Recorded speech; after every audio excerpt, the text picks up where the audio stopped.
Right, let's expand on the breaking news story as we take you to SABC meteorologist Mpho Rasimpi. Mpho, a very good afternoon to you. It's our breaking story, a developing story that we continue to monitor.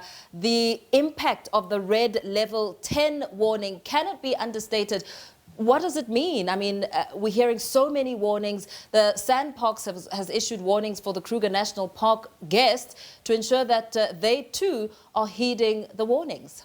Look, level 10, let's start there. It means it's the highest level that we have in South Africa in terms of the warning system, in terms of the coding, the color coding. It's the level 10, it's the only color, it's the only red warning that we have in the weather service. Now it means that it's more severe. We're expecting severe damage of roads and settlement because of that heavy rainfall, because of the low pressure system that's sitting over the southern parts of Mozambique. What is significant about this system is that it's just hovering there, just sitting there, meaning that one area has been affected for a long time. That's why it's been a week now of the same area being hit over and over, meaning that more rainfall has been falling over that area. The soil can't absorb the water anymore, meaning flash flooding is happening, widespread flooding is happening over those areas. That is why we see so much damage over one area.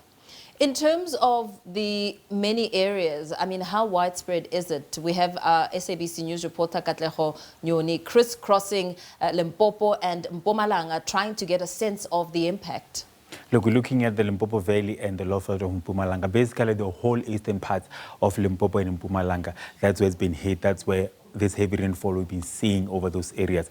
But for the level 10, it's just the Limpopo Valley and the Mpumalanga lowveld. That's where the level 10 has been issued. But the issue is that you have to understand is that all of the eastern half of those areas, rainfall has been raining over those areas since last week. I think from Friday, even now, we've been seeing rainfall over those areas. That's why we see roads being cut off. We see a building being destroyed. People are losing livelihood. Farmers are complaining because now it's raining. They're losing all their stock.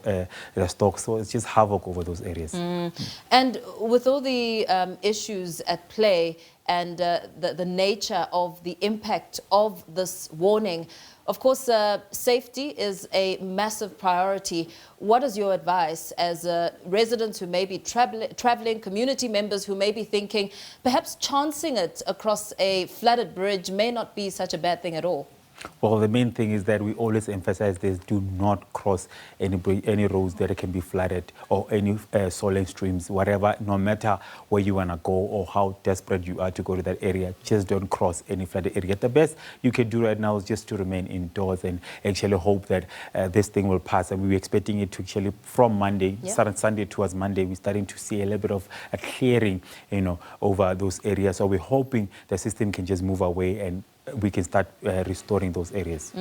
As you talk about hope for restoration, how long is it expected to last as you monitor the impact? We moved from a level 6 and 9, and now we're at the highest. Now we've been moving. That's a good question. We've been moving higher and higher since last week when we actually talked about the system when it started affecting Limpopo and Mpumalanga. And now we are at level 10. We're expecting it's been issued for today and also for tomorrow.